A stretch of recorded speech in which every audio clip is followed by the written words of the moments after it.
We possess the most frictionless global communication network in human history, yet recorded levels of social isolation have reached historic highs. The common assumption is that loneliness is a personal deficit, a failure of the individual to be more social or outgoing. But we can also look at isolation as an architectural problem. Our daily routines often take place within environments that actively discourage the kind of spontaneous contact humans evolved to need. If the layout of our lives is a primary driver of isolation, then changing that layout offers a way to restore the connection we're missing. Italy offers a concrete example of a culture that maintains a built-in buffer against the modern trend toward isolation. This is the Piazza. It isn't a romantic relic. It's a piece of functional social engineering. This wide open area provides massive, unprogrammed public space. These squares act as a communal living room for the city. They are open to everyone and require no entry fee, allowing people to occupy the same space without a specific reason to be there. The Piazza demonstrates that a sense of community is often the result of physical spaces designed to encourage mere exposure to other people. To understand why the Piazza works, we have to look at the three distinct zones of our daily geography. The first place is the home, an environment defined by the responsibilities of family and personal life. The second place is work or school, where our time is governed by productivity and performance. The third place is a neutral, highly accessible environment. It is a space where the pressures of the first two zones are absent.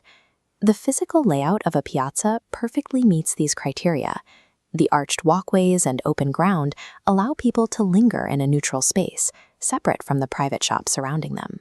When our routines only move between the home and the office, we lose the physical room required for casual, low-stakes connections to occur. We can break down the effect of a third place into a formula. Belonging equals regular presence plus familiar faces plus zero agenda. The first part is about consistency, physically showing up in the same place and seeing the same people over time. But the most important variable is zero agenda.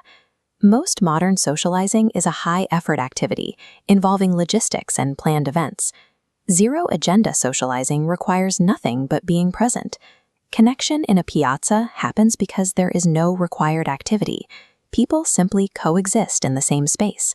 By removing the friction of planning, these spaces make human contact an effortless default rather than a scheduled chore. For many, the reality is a car-centric suburb rather than a walkable European city. But the psychological benefits don't come from the cobblestones or the clock towers.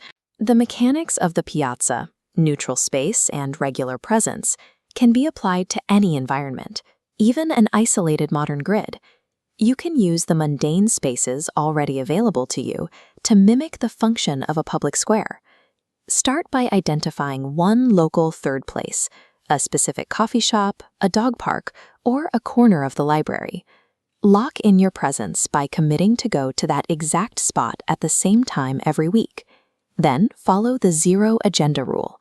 Bring a book, grab a coffee, and simply be present without any social expectations. Belonging is a structural outcome. It happens when you begin to engineer your daily routine for casual human contact.